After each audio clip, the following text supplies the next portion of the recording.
Hi everybody, welcome to Live with Children. I'm in Portugal this week, in sunny Estoril, which is a bit windy but is beautifully sunny out there. And I'm delighted to be here at the Advanced Therapies Europe Congress. And I'm delighted to be joined by my good friend, Ignacio Núñez, who is the Chief Operating Officer at CellReady.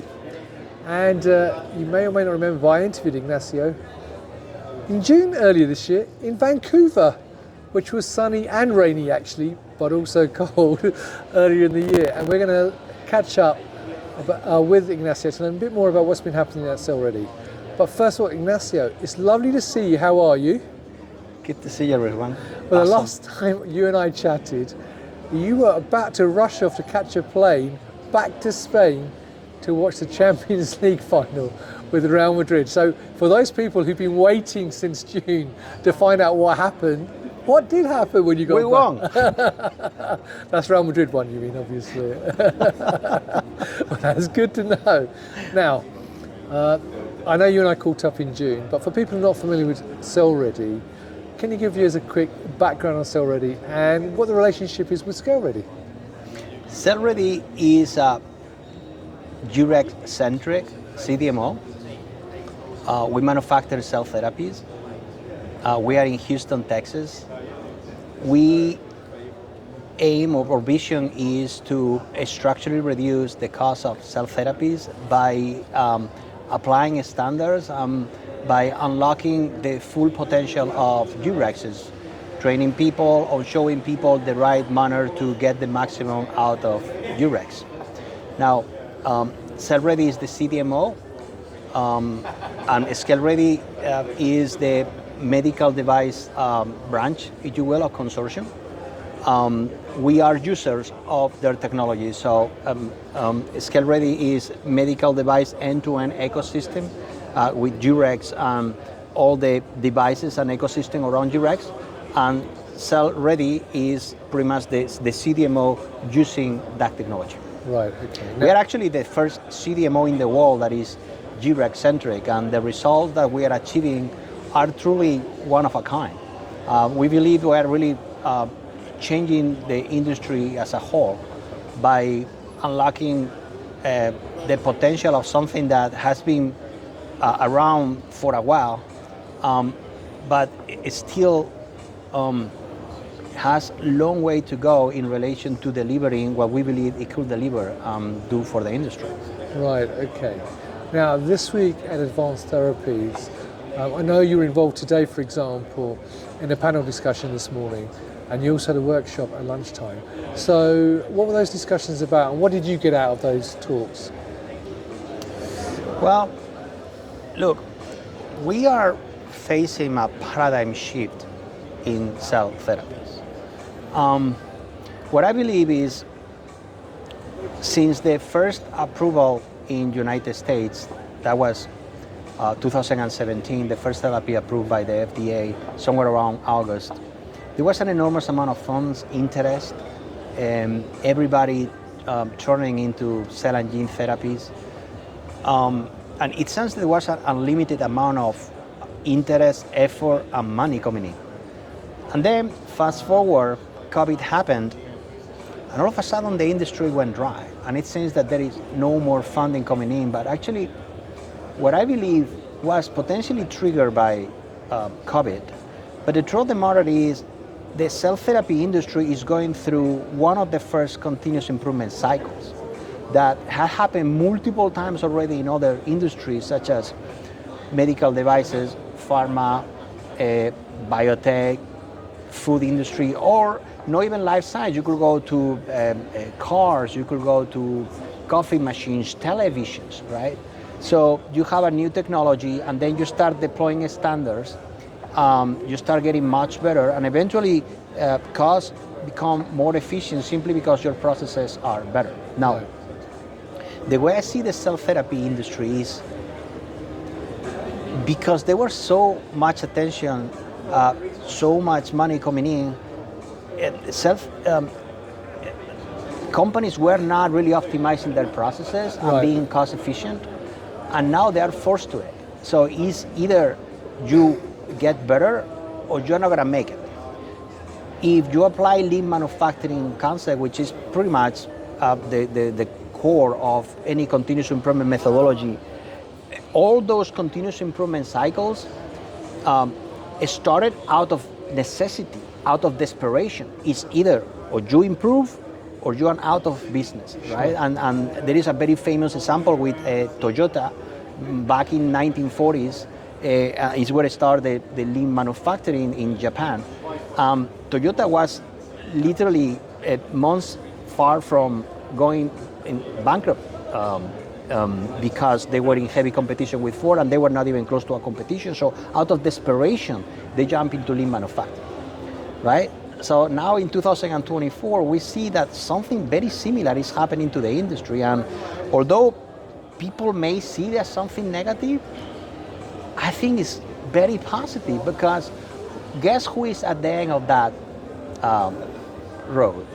Is patients, right? So if you don't look into your cost, into your efficiency, in your way of doing things, eventually you're gonna pass the bill to patients. And it just feels wrong. Well, that's really interesting, because I was going to ask you, obviously a lot of companies I've spoken to over the last 12 to 18 months have said to me, oh, it's a tough market for many, many reasons, but one of them obviously being the lack of investment, or investors being nervous in investing in biotechs. So from what you're saying, you're not as pessimistic then as they are in terms of the funding situation. No, quite the opposite. I'm quite optimistic, because I think something much better is gonna come out of this continuous improvement cycle. I think companies are gonna be forced to look themselves under the hood, look better ways of doing things, get much more with less, and eventually become competitive before they reach phase 3 or commercial phase. I think the patients eventually will benefit big time. So really positive. And even when some companies will go down, and that is sad, I think it's a re-education. It's a re-education that is highly needed. Right, okay. Now, right behind you, you've got a banner talking about the GRX grant program for cell and gene therapy. Now, you and I talked about this, but you were just announcing it actually in June when we first called up. So what's been happening with the program? What's been the uptake so far in terms of the program? Well, actually, it has been the reception of the program has been truly spectacular. We have received, I believe, over 150 applicants. Right.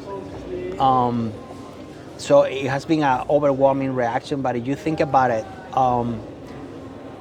if you have a really cool science, you want to advance the science towards your R&D, or you are already in the clinical trials, you just want to get better, get some advice in relation to how to unlock the full potential of GRX. And yeah, you get a little of help financially, right? The grants is just phenomenal program. It's a phenomenal program. And do you, in your own mind, have a benchmark in terms of how many grants you're aiming for or you'd like to give out? Or do you have a maximum limit even that you'd like to give out or able to give out? In terms of the value? Or in terms of the grant program, and how many people you want to be taking part in the program itself? None really. I think I don't believe we really have a limit in relation to how many people we want to reach.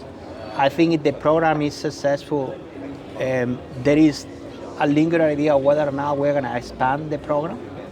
And I think it's very likely, but it's to be seen eventually. But after the overwhelming impact, and now you have all those developers looking into the technologies, finding efficiencies and talking about it, it's going to be an enormous amount of information that we're going to receive to make the right decision. So I believe expanding the program to reach more people farther, faster, is something highly beneficial and probably something highly probable. Right.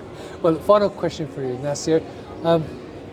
Looking ahead, what can people expect to see from CellReady in the next few months and the next year or so? You know, what can they expect to see, you know, in terms of developments and what you're planning to do? We're going to be challenging the boundaries of the industry. We want to develop the most efficient CDMO in the world, and I mean it. Like, look, Lindsay Sigman Master Black Belt certified myself. I really live continuous improvement. And what I mean by that is I look into processes, and we're going to look into processes as a team, and we're going to optimize those processes and get the maximum out of what you got. So, shorter lead time, better media utilization, better material utilization, much more throughput, so many more cells, and eventually you're going to have a process that is more predictable, more standardized, and that will help you to advance much faster. And we want to, you know, spearhead the industry by deploying this standard, which, by the way, we're going to make available for everybody who wants to, you know, partner with us. Brilliant. Well, look, Ignacio, as always, it's been a pleasure catching up with you, my friend. One final question. I can't leave it without saying, what's your predictions for La Liga this year? Who's going to win it, and who's going to win the Champions League? Real Madrid. All right. I didn't expect any other answer from you. So there you go. If you're here at Advanced Therapies Europe in Estoril, come and talk to Ignacio at CellReady, but also come and talk to the ScaleReady team and learn more about the G-Rex, but also obviously what Ignacio can do in terms of helping you in terms of the CDMO. If you can't do that, then check the links above the video, both for CellReady and for ScaleReady, and you can meet Ignacio and the team at many other events as well throughout the year. And also, obviously, if you disagree with him about the Champions League and the league, feel free to do it. I'm sure he'll be happy to discuss why he thinks he's right. Write a comment. Put a comment, yeah, who you think is going to win in the comments below this video. So, Ignacio, genuinely, it's lovely to see you, my friend. I hope you enjoy the rest of the conference. And viewers, thank you for watching. Until next time, as always, stay well and stay safe. Bye-bye.